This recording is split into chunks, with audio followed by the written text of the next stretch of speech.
అయితే ఇప్పుడు తను ఏం చేయమంటావు?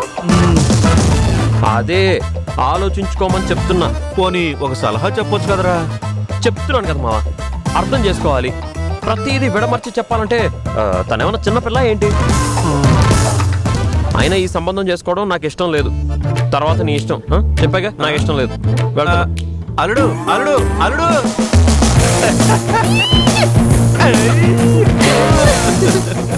అందరం కలిసి పాపం అన్నీ ఏడిపిస్తున్నా. ఏంటి పాపం, ఇప్పటికైనా నోరు తెరిచి తన మనసులో మాట చెప్తున్నాడా?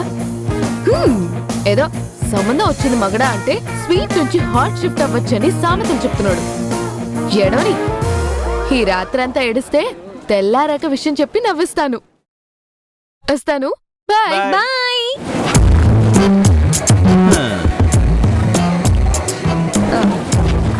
ఏంటంటే అలా అయిపోయావు? పెళ్లి విషయంలో అన్నపూర్ణ వదిన రియాక్షన్ ఎలా ఉంటుందా అని.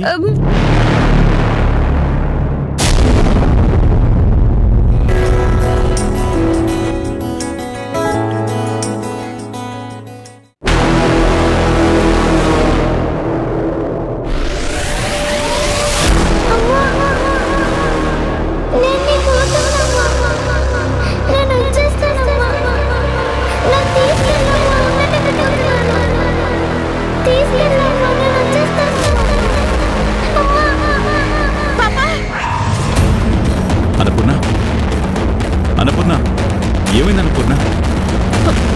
మన అమ్మాయి అండి, నా కూతురు నన్ను విడిచి ఉండలేనంటోందండి. నా దగ్గరికి వచ్చేస్తానంటోంది. అన్నపూర్ణ, ఏమైనా కలగలవా? నిజమేనండి, నా కూతురేనండి. వచ్చేస్తానంటోంది. చేతులు కాస్తుందండి. నా దగ్గరికి వచ్చేస్తుంది. నా దగ్గరికి వచ్చేస్తుంది. పాపా పాపా. అన్నపూర్ణ, అన్నపూర్ణ, కలగన్నావు అన్నపూర్ణ? కళ కలేనా? కళ.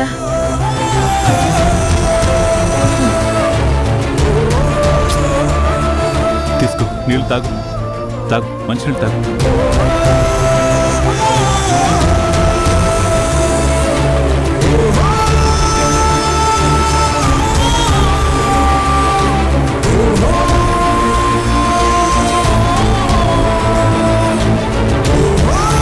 తెల్లవారుజామున వచ్చిన కళ్ళు నిజం అవుతాయి అని అంటారు.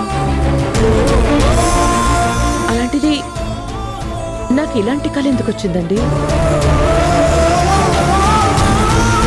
ఒకవేళ నాకు కూతురు పుట్టుంటే, తను నాకు దూరంగా ఉండుంటే నా దగ్గరికి వచ్చేస్తుంది అన్నట్టుగా కళ రావచ్చు. కానీ అసలు నాకు కూతురే లేదు కదండి.